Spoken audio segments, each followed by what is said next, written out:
എല്ലാവർക്കും മമ്മൂസ് ക്രിയേഷൻസിൻ്റെ മറ്റൊരു വീഡിയോയിലേക്ക് സ്വാഗതം. ഞാനിന്ന് നിങ്ങളുമായി പങ്കുവയ്ക്കാൻ പോകുന്നത് കാഴ്ച പരിമിതർക്ക് കമ്പ്യൂട്ടർ ഉപയോഗിക്കാനുള്ള സ്ക്രീൻ റീഡർ NVDA എങ്ങനെ ഇൻസ്റ്റാൾ ചെയ്യാം, ഡൗൺലോഡ് ചെയ്യാം, ആക്ടിവേറ്റ് ചെയ്യാം എന്നീ കാര്യങ്ങളാണ്. അപ്പോൾ ഈ വീഡിയോ ഇഷ്ടപ്പെടുകയാണെങ്കിൽ ലൈക്ക് ചെയ്യുക, ഷെയർ ചെയ്യുക, സബ്സ്ക്രൈബ് ചെയ്യുക. നമുക്ക് വീഡിയോയിലേക്ക് കിടക്കാം.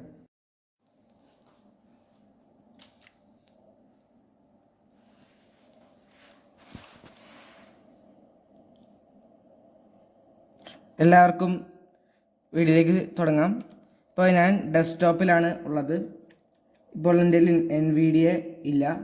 ഇൻസ്റ്റാൾ ചെയ്യുന്നതിനായി അതിൻ്റെ ഫയൽ ഞാൻ PC-യിൽ ഡൗൺലോഡ് ചെയ്ത് വെച്ചിട്ടുണ്ട്. ഇതിനായി PC ഓപ്പൺ ചെയ്യുന്നു, പ്രസ് ചെയ്യുന്നു. PC കിട്ടിയിട്ടുണ്ട്. എൻ്റർ കൊടുക്കാം. PC ഓപ്പൺ ചെയ്തു. ഇനി ഡൗൺലോഡ്സ് എന്ന ഫോൾഡർ കണ്ടെത്തുന്നു, പ്രസ് ചെയ്യാം. ഡൗൺലോഡ്സ് എന്ന ഫോൾഡറിലേക്ക് ഫോക്കസ് എത്തിയിട്ടുണ്ട്. എൻ്റർ കൊടുക്കാം. ഇനി ഇതിനകത്ത് NVDA പോർട്ടബിൾ എന്ന സോഫ്റ്റ്വെയർ ആണ് വേണ്ടത്. ഇപ്പോൾ ജോസിൻ്റെ ഫയലാണ് എനിക്ക് സെലക്റ്റഡ് അല്ല. ഞാൻ പ്രസ് ചെയ്യുന്നു. NVDA എന്ന ഫയൽ കിട്ടിയിട്ടുണ്ട്. ഇവിടെ എൻ്റർ പ്രസ് ചെയ്യുന്നു. ഇതൊരു റാർ ഫയൽ ആയതുകൊണ്ട് തന്നെ വിനറയർ, 7-zip, WinZip പോലുള്ള എക്സ്ട്രാക്റ്റർ ആപ്ലിക്കേഷൻസ് ഉണ്ടെങ്കിലേ ഇത് ഓപ്പൺ ചെയ്യാൻ സാധിക്കൂ. ഞാൻ ഓൾറെഡി വിൻറയർ ഉള്ളത് കൊണ്ട് ഓപ്പണായി വന്നു. ഇനി ഇതിലുള്ള ഐറ്റംസ് നമുക്ക് നോക്കാം. ഇതിൽ NVDA പോർട്ടബിൾ എന്നതാണ് നമുക്ക് വേണ്ടത്. ഇതിൽ എന്തൊക്കെ ഐറ്റംസ് ഉണ്ടെന്ന് നോക്കാം. NVDA പോർട്ടബിൾ blindhelp.netൻ്റെ ഇതാണ് ഞാൻ ഡൗൺലോഡ് ചെയ്തത്. അതുകൊണ്ട് അതിൻ്റെ URL ആണ്. മോർ സോഫ്റ്റ്വെയർസ് ഗെറ്റ് ചെയ്യാനുള്ള ഓപ്ഷൻസ് ആണ്. ഓക്കെ, ഇനി നമുക്ക് NVDA പോർട്ടബിൾ റൺ ചെയ്യാം. NVDA പോർട്ടബിളിലേക്ക് ഫോക്കസ് കൊണ്ടുവരുന്നു, എൻ്റർ കൊടുക്കുന്നു. ഇപ്പോൾ ഒരു ഇതിൽ നിന്നും NVDA.exe എന്ന കണ്ടുനിർത്തുന്നതിനായി പ്രസ് ചെയ്യുന്നു. ഇവിടെ NVDA എന്ന ഫോൾഡർ ആപ്ലിക്കേഷൻ ഫയൽ കിട്ടിയിട്ടുണ്ട്. എൻ്റർ പ്രസ് ചെയ്യുന്നു. ഒരു എക്സ്ട്രാക്ഷൻ നടക്കുന്നതാണ്, വെയിറ്റ് ചെയ്യാം.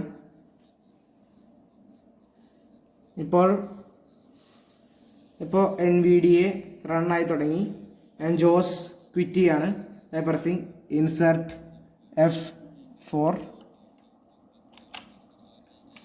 കിട്ടിയതു. ഇനി നമുക്ക് NVDAയുടെ സിന്തസൈസർ സ്വിച്ച് ചെയ്യണം. പ്രസിങ് കൺട്രോൾ ഇൻസെർട്ട് അല്ലെങ്കിൽ ക്യാപ്സ് ലോക്ക് S പ്രസ് ചെയ്യുക.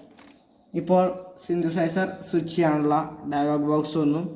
ഇവിടെ eSpeak MG ആണ് വേണ്ടത്. നിലവിൽ IBM TTS ആണുള്ളത്. ഞാൻ പ്രസ് ചെയ്യുന്നു. eSpeak MGയിലേക്ക് വന്നിട്ടുണ്ട്. എൻ്റർ കൊടുക്കാം. ഇപ്പോൾ NVDA കിട്ടിയിട്ടുണ്ട്. ഇനി ഡെസ്ക്ടോപ്പ് ലിസ്റ്റിലേക്ക് പോകുന്നു. ഓക്കെ, ഡെസ്ക്ടോപ്പിലേക്ക് വന്നു. ഇനി നമുക്ക് വേണ്ടത് NVDA കോൺഫിഗർ ചെയ്യുക എന്നതാണ്.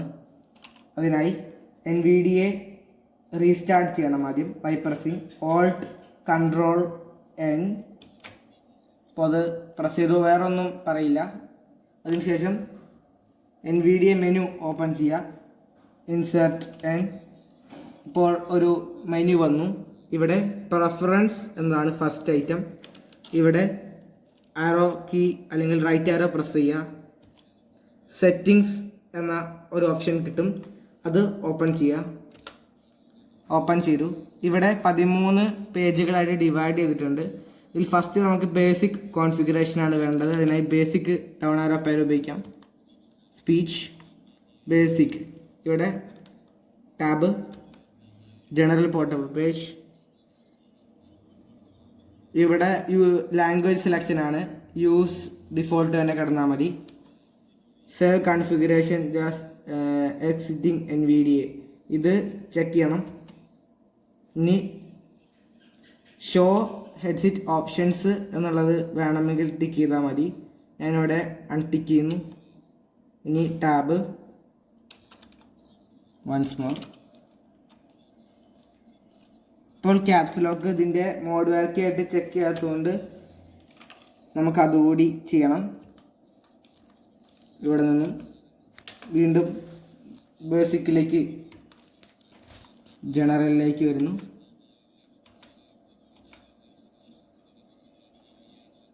ഇത് നമ്മൾ ടിക്ക് ചെയ്തിരിക്കുകയാണ്. ഡോൺ ടിക്ക് ചെയ്യുന്നു. ഇനി ഇത് NVDA റീസ്റ്റാർട്ട് ചെയ്യുമ്പോഴും ഓഫ് ചെയ്യുമ്പോഴുമൊക്കെ സൗണ്ട് ഉണ്ടാകണമോ എന്നുള്ളൊരു ടിക്ക് ബോക്സ് ആണ്. ഇത് ടിക്ക് ചെയ്യണം. ലോഗിങ് ലെവൽ ഇത് ഡിഫോൾട്ടായിട്ടുള്ള പോലെ തന്നെ കിടന്നാൽ മതി. ഇനി കിടക്കുന്ന 2-3 ഓപ്ഷൻസ് ഒക്കെ ഇതുപോലെ ഉള്ള പോലെ തന്നെ കിടന്നാൽ മതി. നോട്ടിഫൈ ഫോർ പെൻഡിങ് അപ്ഡേറ്റ്സ് ഇത് നമ്മൾ ഇൻ്റർനെറ്റ് കണക്ഷൻ എത്തിയാൽ തന്നെ NVDAയുടെ അപ്ഡേറ്റ്സ് വന്നിട്ടുണ്ടെങ്കിൽ കാണിക്കാനുള്ള ടിക്ക് ബോക്സ് ആണ്. ഇത് ടിക്ക് ചെയ്യണം. അതായത് ഈ ഒരു ഓപ്ഷൻ NVDA നമ്മുടെ യൂസേജ് NVDAയുടെ ആ ഒരു കമ്മ്യൂണിറ്റിയിലുള്ള ആളുകൾക്ക് ആക്സസ് ചെയ്ത് പ്രൊഡക്റ്റ് വൺസ് മോർ ഒന്നുകൂടി വണ്ടർഫുൾ ചെയ്യാനുള്ള ഒരു പെർമിഷനാണ്. ഇത് ടിക്ക് ചെയ്യണം. ഇനി okay button, cancel button, apply button. ഞാനിവിടെ Alt A പ്രസ് ചെയ്യുന്നു. വീണ്ടും കാറ്റഗറീസിൽ വന്നു. സ്പീച്ച് എന്ന സെറ്റിങ്സ് ഓപ്പൺ ചെയ്യുന്നു. സ്പീച്ച് എന്നത് വന്നു. ഇവിടെ ഞാൻ ടാബ് പ്രസ് ചെയ്യുന്നു. സിന്തസൈസർ എന്നാണ് ഫസ്റ്റ് ഐറ്റം. ഇവിടെ ഈ സ്പീക്ക് ഞാൻ ഓൾറെഡി സെലക്ട് ചെയ്തതുകൊണ്ട് വേറെ പ്രശ്നമൊന്നുമില്ല. നെക്സ്റ്റ് ചേഞ്ച് ചെയ്യാനുള്ള ഓപ്ഷൻ ഉണ്ട്.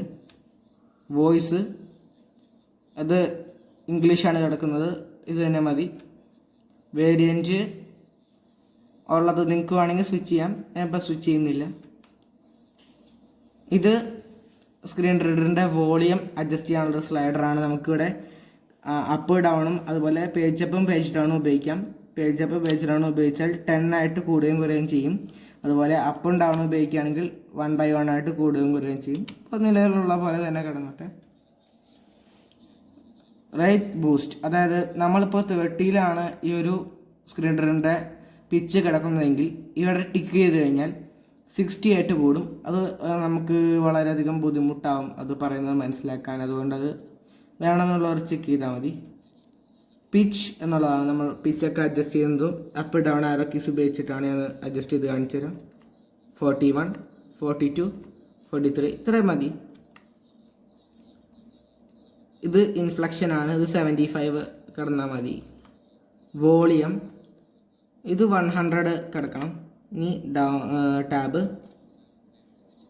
ഓട്ടോ ലാംഗ്വേജ് സ്വിച്ചിങ്സ് ഇത് ഓൾറെഡി ടിക്കായി കിടക്കുമായിരിക്കും. നമ്മൾ ലാംഗ്വേജ് ഓട്ടോമാറ്റിക്കായിട്ട് NVDA സ്വിച്ച് ചെയ്യണം. അപ്പോൾ നമ്മൾ മലയാളം ഇംഗ്ലീഷ് ഒരുമിച്ച് ടൈപ്പ് ചെയ്യുന്ന സമയത്ത് പെട്ടെന്ന് വായിക്കണമെങ്കിൽ ഇത് ടിക്ക് ചെയ്യണം. അതുകൊണ്ട് ഇത് മാറ്റുന്നില്ല. ഇത് ടിക്ക് ചെയ്യണം. ഈ ഒരു നേരത്തെ പറഞ്ഞ ഓട്ടോമാറ്റിക് ലാംഗ്വേജ് സെറ്റിങ്സ് വർക്ക് ചെയ്യണമെങ്കിൽ ഇത് ടിക്ക് ചെയ്യണം. നെക്സ്റ്റ്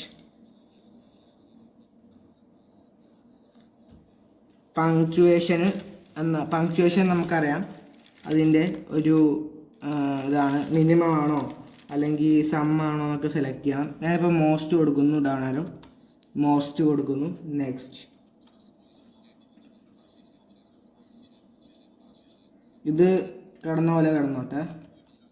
യൂണിക്കോഡ് ഓർഗനൈസേഷൻ ഇത് ഒക്കെ ഡിഫോൾട്ടായിട്ട് കിടന്നോട്ടെ.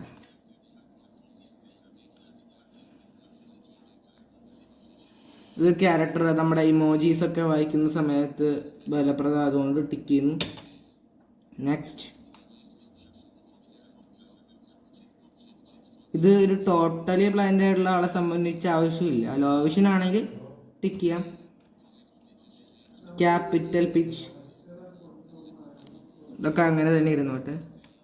സേ ക്യാപ് ബിഫോർ ക്യാപിറ്റൽസ് അതായത് നമ്മൾ APPLE ആപ്പിൾ എന്ന് ടൈപ്പ് ചെയ്യുമ്പോൾ ഈ ഇത് ടിക്ക് ചെയ്തിട്ടുണ്ടെങ്കിൽ ക്യാപിറ്റൽ APPLE എന്ന് പറയും. സ്പേസ് ബാർ ടൈപ്പ് ചെയ്യുന്ന സമയത്ത് സ്പേസ് ബാർ പ്രസ് ചെയ്താൽ ആ ഒരു വേർഡ് പറയുകയും ചെയ്യും. അപ്പോൾ ഞാനിത് ടിക്ക് ചെയ്യുന്നതാണെങ്കിൽ ടിക്ക് ചെയ്താൽ ബി ഫോർ ക്യാപിറ്റൽസ് ഇത് ഞാൻ നേരത്തെ കാണിച്ച പോലെ ഇത് നേരത്തെ ഇവിടെ ക്യാപിറ്റൽ എന്ന് പറയുമെങ്കിൽ ഇവിടെ ബീം സൗണ്ടാണ് വരിക. അതൊക്കെ നമുക്ക് ഏതെങ്കിലും ഒന്ന് ടിക്ക് ചെയ്താൽ മതി. ഞാൻ മറ്റേത് ടിക്ക് ചെയ്തതുകൊണ്ട് ഇതിൻ്റെ ആവശ്യമില്ല. ഇതൊക്കെ ടിക്കാണ്. ടിക്ക് അതൊന്നും നമ്മൾ മാറ്റേണ്ട ആവശ്യമില്ല. ഇതൊക്കെ okay button, cancel button, apply button, apply കൊടുക്കുന്നു. എനിക്ക് ഇനിയും ഒരു ഭാഗം കൂടി ചെയ്യാനുള്ളതുകൊണ്ട് ഓൾട്ട് എബർ ചെയ്യുന്നു. ഇവിടെ നിന്നും ഞാൻ അടുത്തത് ഓക്കെ ഓൾട്ട്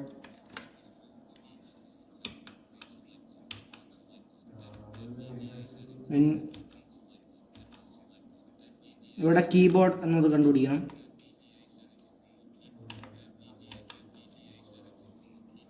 കീബോർഡ് എന്നത് കിട്ടിയിട്ടുണ്ട്. ഇവിടെ വിഷൻ ഉണ്ട്. വിഷൻ ലോ വിഷനുള്ള ഓപ്ഷൻസ് ആണ്, നമുക്ക് ആവശ്യമില്ല.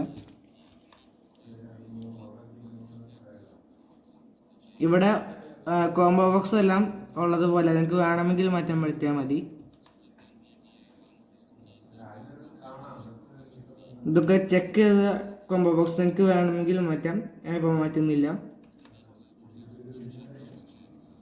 ഇത് ടിക്ക് കുറച്ചും കൂടി ഉള്ളൂ. ഓക്കെ, ഇതും ടിക്കാണ്.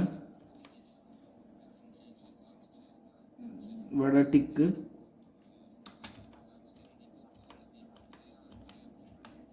Okay button. ഇപ്പം ഇത്രയാണ് ഓപ്ഷൻസ് വരുന്നത്. ഞാനിവിടെ അപ്ലൈ ചെയ്യുന്നു, അപ്ലൈ ബട്ടൺ.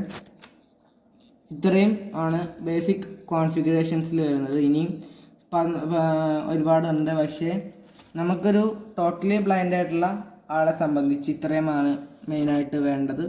ഞാനിവിടെ ഓക്കെ കൊടുക്കുന്നു. ഇപ്പോൾ ഈ വിൻഡോ ക്ലോസ് ആയി. NVDA ഇപ്പോൾ നമ്മൾ കൊടുത്ത അതേപോലെ തന്നെ വർക്കിംഗ് ചെയ്യുന്നുണ്ട്. കണ്ടോ, ഓരോ ഐക്കണും വായിക്കുന്നുണ്ട്. ജോസ് പോലെ എങ്ങനെ നമുക്ക് സാധാരണ NVDA യൂസ് ചെയ്യുന്ന പോലെ തന്നെ യൂസ് ചെയ്യാൻ സാധിക്കും. അപ്പോൾ ഇത്രയാണ് ഇന്നത്തെ നമ്മുടെ വീഡിയോ. ഇത് ഇഷ്ടപ്പെടുകയാണെങ്കിൽ എല്ലാവരും ലൈക്ക് ചെയ്യുക, ഷെയർ ചെയ്യുക, സബ്സ്ക്രൈബ് ചെയ്യുക. Thank you.